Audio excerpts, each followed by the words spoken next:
No, but we gotta do it. Welcome back to New Shores Reload, part of your week where you listen to us talk. Still. Well, not all of y'all. Well, all of y'all watching this. Which is only about 8 of y'all. We've lost a... Oh. Sorry, Matt. Can't take your call right now. A little busy. Turn that on. Wow. Anyways. Anyways. Welcome to New Shores Reload. Hey, you don't have a hat this week. I don't. You might need one. I don't even know if I comb my hair this morning. morning. You might need one. You're having a bad hair day. Let's hope you didn't comb your hair, because if you did, you're having a bad hair day. So. Yeah, my wife's doing trainings in Houston, and she leaves early, so I got to take the kids to school and all that. Is that why you skipped out on the gym again? Absolutely. Yep. I even got up this morning. I was like, wow. Nah, I'm going back to bed. Well, yeah, we can tell. Hey, I had... We can tell. Oh, we can tell. I just had a t-shirt and shorts on this morning. I was like, I better actually put a polo on to go up and record the reload. So I put pants on because I didn't want to wear my riding pants. So they can see on you. My motorcycle. So they can see you. People can see the pants you're wearing. Yeah. Yeah. You realize they can only see from the table up. Yeah. Actually, not even the table. They can't even see the table.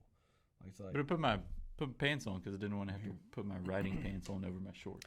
That is pretty funny when you ride up on the motorcycle to the gym and you've got... You got to get undressed riding, in the parking lot, basically. Riding shorts and a big jacket on. It's like 85 degrees with 1,000% humidity. Yep. That's pretty hilarious. Hey, man. You dress for the slide, not the ride. All right. Wow. I wouldn't know because I don't ride a motorcycle. No, missing out. Tried one time. That's a story for a different day. Yeah. I almost killed a little old lady walking down the street. But you she didn't. Thought she was out for a safe but little you stroll, and that didn't go well. Yeah. My friend Brian, he had let me borrow his motorcycle and taught me how to ride it, in his driveway. He showed me what to do, and it just didn't translate. And so he never offered to let me use his motorcycle. Try it again. Yeah, never once. Yeah, still hold that against him, but whatever. Yeah. Is that Texarkana Brian? That's Texarkana Brian. There you go. Yeah. And he'll tell you a totally different story. He has embellished that thing to the hilt. That's great. Anyways, so welcome back. Hope you're having a good week. BJ, give us a sermon recap. Yeah. 2 sentences. Let's hear it. 2 sentences. All 6 quarters in 2 sentences. Okay. 2 sentences. Yeah. You realize we've progressed from 5th quarter to 6th quarter now. We're in double overtime. Yep. Double overtime. But anyway, the sermon recap is pretty simple. You were once in captivity. Now you're not in captivity. Why would you want to go back to captivity? Mm-hmm. That's probably the most concise sermon recap I've given in 16 episodes. Pretty close. Yeah. Was that 2 sentences, though? Or was it just one run-on sentence? It was one run-on sentence, so Okay. it counts as one. Okay. Yeah. We'll get Jamie to critique it later. You didn't say I couldn't do a run-on sentence. You just said 2 sentences. I'll clarify next time. Yeah. All right. Anyway, so in your sermon, you mentioned the process of sanctification as coming along. And you kind of touched on a little bit about what that is. And I think Did you want me to touch on it more? Because, we would have gone to 7th or 8th quarter if I had touched on it more. Well, that's why we have reload. So next time I'll touch on it more. Okay. Yeah, so all 8 of the people that watch it that's right. That's right. Anyway, so what is sanctification? It's one of those things that we, because we've been in church world for a long time, we throw around, kind of pretend like everybody knows it, but not everybody really knows what it is. We have one member who throws it around all the time. That's his favorite word. Yep. In fact, I called him out on that. I love yesterday. that. Yeah, it was pretty great. Yesterday and Sunday. And Sunday. That's right. I love that. Yep. So you've got 2 different words you can talk about. The first one is justification. The second one is sanctification. Mm-hmm. And sanctification is what happens after justification. Right. Justification is simply your wrath, the wrath that you created by your sin that was coming for you, being satisfied by Jesus on the cross and what he did. So you have now been justified. I learned when I was a kid, it's just if I'd never sinned. Mm-hmm. And I never forget, I say that, it sounds kind of corny, but it's a good way to remember it. When God looks at me because of what Jesus did on the cross on my behalf, and because I followed Jesus, it's just if I'd never sinned, because he sees Jesus' righteousness. So that's the first step, is justification. But then, many people think that justification, or they might not use that word, but salvation or coming into a relationship with Jesus, that's the end of the road. Like, oh, I've arrived. In fact, you've arrived at the starting line. You haven't arrived at the finish line. Right. And so the idea is whether you're 70 or you're 7, when you come into a relationship with Jesus, now you're in this process called sanctification. And that simply is from the time you come to know Jesus, from the time you're justified by Jesus and what he did on the cross, until the time you leave this earth, you are in this process called sanctification, which simply is you're becoming more holy and more godly on a daily basis. That God, not because of what you've done, not because of behavior modification or anything that you can do, but God is working in you. The Holy Spirit that lives inside of you is working in you to make you look more and more like Jesus every single day. Mm-hmm. And so that's the process. And so the thing is, I don't care if you've been a Christian 5 years or you've been a Christian 55 years or 105 years, you're still in that process until you leave the earth. Yep. You still have things to learn. You still have things that need refined in you. And so there's a couple of ways. We talked yesterday about a potter's wheel and a potter. And I love that illustration that he gave. This is in a separate meeting, by the way. Yeah, separate meeting. But the potter, the potter he molds the outside, but then he's got to get all the junk out of the inside. Mm-hmm. And that's like Christ redeems us, but there's still a lot of junk on the inside. Mm-hmm. There's junk in the trunk, if you will. And so he is the one that has to pull that out of us from the inside out. And so that's what that process of sanctification is. Yeah. It's making us holy and working on us to make us look more like Jesus. Yeah. About how long is that process? Just say 3 to 5 years? Yeah, 3 months you should look just like Jesus after you come to know him. Good to know. Yeah. Well, I'll tell you this, the disciples, they were with him 3.5 years, and they got to walk with him. They ate with him. Can you imagine having every meal with Jesus, at the table? I know Jesus is everywhere, and I'm talking about physically. No, physically, I'm talking God physically in front of you. You ask him any question, display. And he can answer it right there, physically.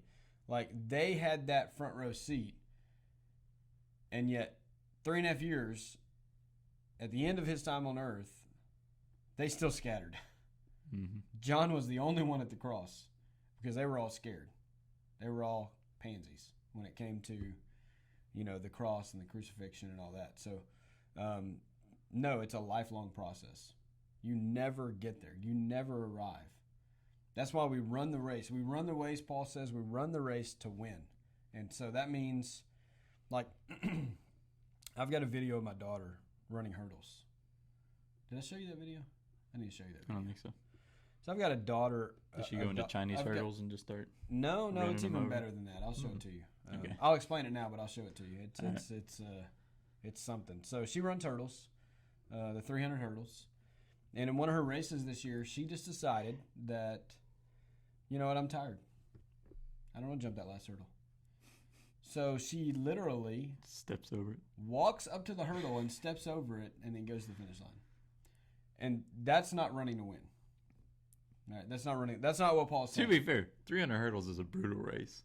No, I ran it all through high school. It's brutal. I'm not going to run the 100 hurdles. What are you talking about? That's a brutal race for me. But the point is that when we run the race, it's not like we get to a point where we've been in this 50 years, time to slow down. No, we run to win until we meet God in heaven one day. And so we are going full force in pressing into him and getting to know him and getting to know the word until we leave. And that's just how it is. So that's sanctification. It's a lifelong process. Yeah. Cool. All right. In your sermon, right at the kind of very beginning, you went on this little diatribe about worship. Yeah. And what it is. What are a few of the main things that you see people... Did you say diatribe? Did you say it was a diatribe? Yeah. I don't know what that means, but I've heard you say it before. So I threw it out there. Wow. I'm learning. What does it mean? What is diatribe? What is a diatribe? Yeah. I'm not really sure. Oh, perfect. Yeah. Anyways. So it's like a soapbox. Yeah. So you're saying I got on a soapbox about worship? Pretty much, yeah. Just for a short time. Okay. Anyways, that was first quarter. Anyways. Warmed up then. Yeah. What are some of the main things that you see people worshiping during the week? we're trying to keep this to 20 minutes, right? Yep. So I said minutes, just a right? few. Just a few. Not a lot. Not a comprehensive list. Oh my gosh. Just some of the main things. Some of the big things that just really capture our worship. Man, in America, it's probably gonna be different than other places of the world, Mm-hmm. but we live in America, Mm-hmm. so materialism's huge. Mm-hmm. Like we try, the American dream. We worship the American dream. That's probably the best way to say it. And that's we're gonna have 2 kids, we're gonna have a picket fence, we're gonna have a house, we're gonna have toys, and we chase after those things. And the problem with those things is not the problems don't come from the things themselves. The problem comes that when we get so many of those things, we now have to feel like we have to devote our attention to those things. Mm-hmm. So for example, you get a boat, a nice boat. Let me give you another one. I thought it was in that category for a minute. What's that? I said I thought it was in that category for a minute. No, I said nice boat. Yeah, I know. Yeah. Yeah. Let me give you another one I've seen over and over again. And this is just one example. Remember, this isn't the only thing you can worship. I'll give you a couple other ones, but Mm-hmm. like materialism, I've seen it before where people like, oh, I'm going to get a camper. Let's get this camper. It's going to be great. We're going to go camping. It's going to be fun. And man, all those things sound fun. Camping is fun, right? Driving your camper to a state park is fun. Mm-hmm. There's lots of things to do, and you get away and you get to nature and all those things.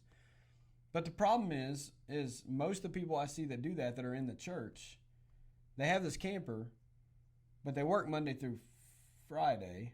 You get off at 5 o'clock Friday.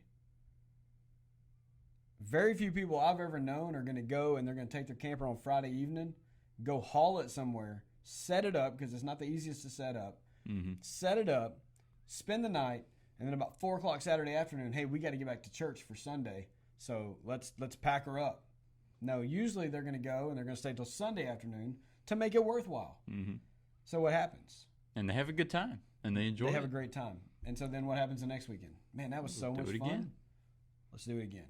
And they can start to worship the things that God has given us to enjoy and the wealth that God has given us to use for others and also for our enjoyment. I mean, let's just face it. Americans are wealthy, Mm-hmm. and we enjoy life partially because we're wealthy, because we have the means to do things, to go places. But those things are meant for our enjoyment, but not to the exclusivity of God. And so they become objects of worship. Another huge one in our culture, sports.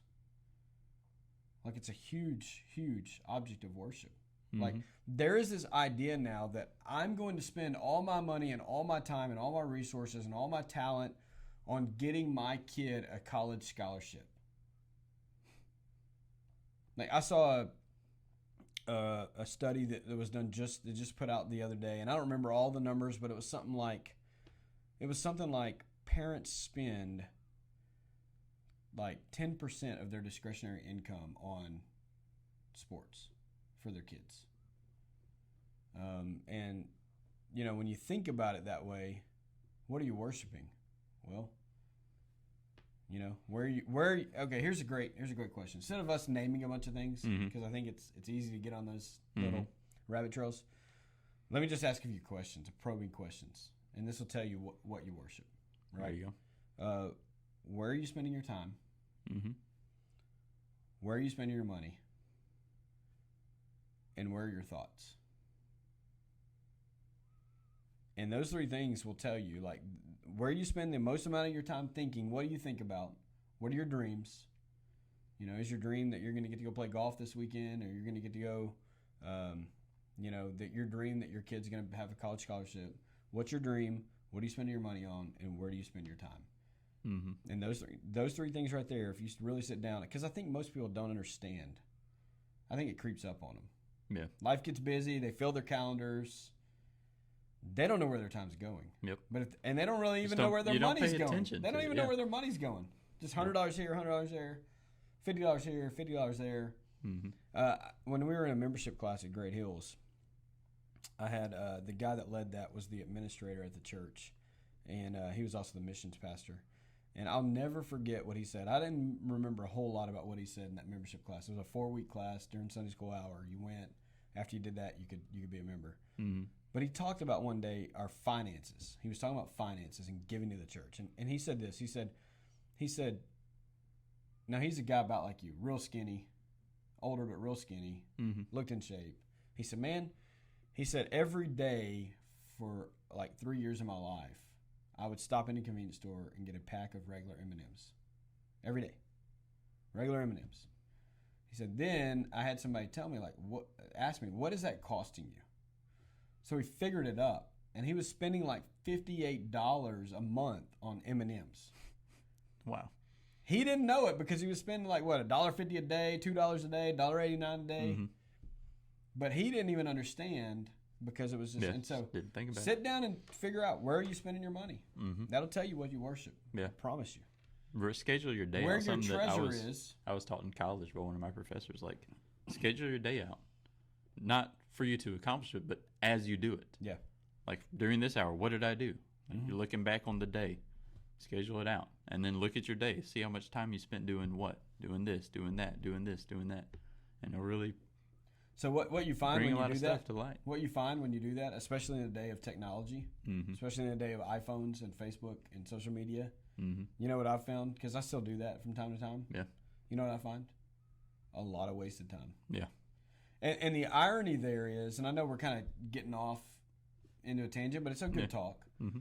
The irony is that most people, if you say, well, why don't you read your Bible? Why don't you pray? Why don't you come to church? Like we heard it just a couple weeks ago, talking to a guy about coming to church. Man, my problem is time. Mm-hmm. My problem is time. Don't have time. Don't have time. And so if you do that, what you find is that you have a lot of time. You just waste it. Mm-hmm. We are really good at wasting time and not even knowing it. Yep. Right? Do you know if you go to a casino, any casino, anywhere in the country, do you realize they don't have clocks in there? Really? They do not have clocks in there. There you go. Why? Because you don't see a clock. You sit there all day long. All day long. Mm-hmm. Feeding that thing money. Yep. So we worship a lot of things. We just got to know what we worship. And like I said Sunday, everybody's a worshiper and we worship. Mm-hmm. That's what we do. We're worshipers. Mm-hmm. The question's not, are you going to worship? The question's, what are you going to worship? What are you worshiping? What are you worshiping? Yep. Yeah, because you are worshiping something. Yep. Yeah. And there's a lot out there, right? The world offers a lot of good things. Some things are good, just most things they're not are good. ultimate. Sports are good. Mm-hmm. RVs are good. Mm-hmm. Boats are good. Boats are great. You know, boats are good. Mm-hmm. Fishing's good. Golfing's good. I mean, those things are all good things that God gave us to enjoy. Mm-hmm. But when we set them up as the priority of our life, then we have an issue. Yep. And God has an issue with us. Yep. So how do we know that Jesus is better than all those things? How do you know it? Yeah. You have to experience it. Yeah. Now, I can tell you that all day long, right? I can tell you that. Mm-hmm. But until you experience it, right? For one, you got to experience it. But you got to know him. Mm-hmm. That's how you experience him. Yep. You know, I said Sunday, I don't know, remember exactly, it was off notes. And, you know, when we go into sixth quarter, like half of it's like off notes. But there's a lot of people in church today that know about Jesus, but they don't know Jesus. Mm-hmm. And that's the scariest thing as a pastor. Yeah.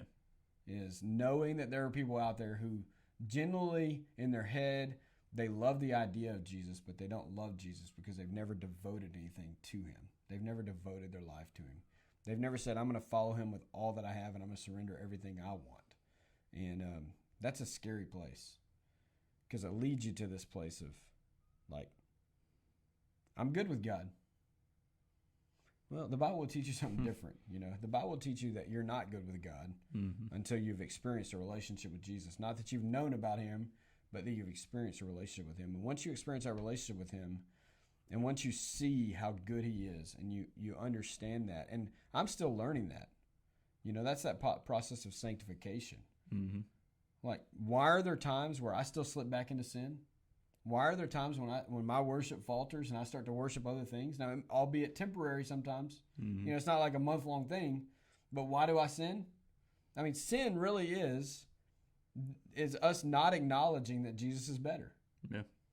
Yeah. In its simplest form. Mm-hmm. The pleasures of this world, the desires of our heart, apart from Jesus, we feel like those are better than Jesus, and that leads us to sin. Yep. Pretty simple. And so when you have that relationship with him, when you get to spend time with him and you get to know him and you know who he is, you quickly realize how good he is and that he's better. But again, sanctification doesn't mean you're perfect, because if we were perfect, Jesus is better, I'm never going to anything else. Yeah, and it's just done. Light switch. But that's not how it works. So we have to constantly remind ourselves of that as well. Every day. Every hour. What was that? As Brother Lawrence would say, every minute. Every minute. I think I've mentioned his book before.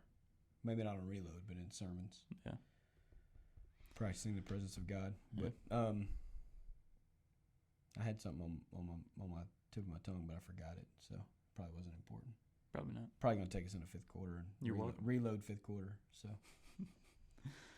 Anyways, yeah. You got anything else to add? Man, I think that's all I have to add. All I would add is that, like, how stupid of us to go back into slavery when we've been set free. Yeah. Freedom's not found in sin. Freedom's not found in the way we want to do things. True freedom is found in Christ when we are living for him and living in lockstep with what he wants for our life. That's true freedom. Mm-hmm. And I can honestly say there have been some very tough things that I've had to do that I felt like God was calling me to do, but I still felt like in the tough times and doing the tough things, there was freedom in that. Yeah. And I can't explain that other than you have to experience it. Like, if you come to the Bible and say the Bible is a set of rules that are going to keep me from having fun, then you will never experience freedom in Christ. Yeah. Because you're going to have that outlook, that negative outlook.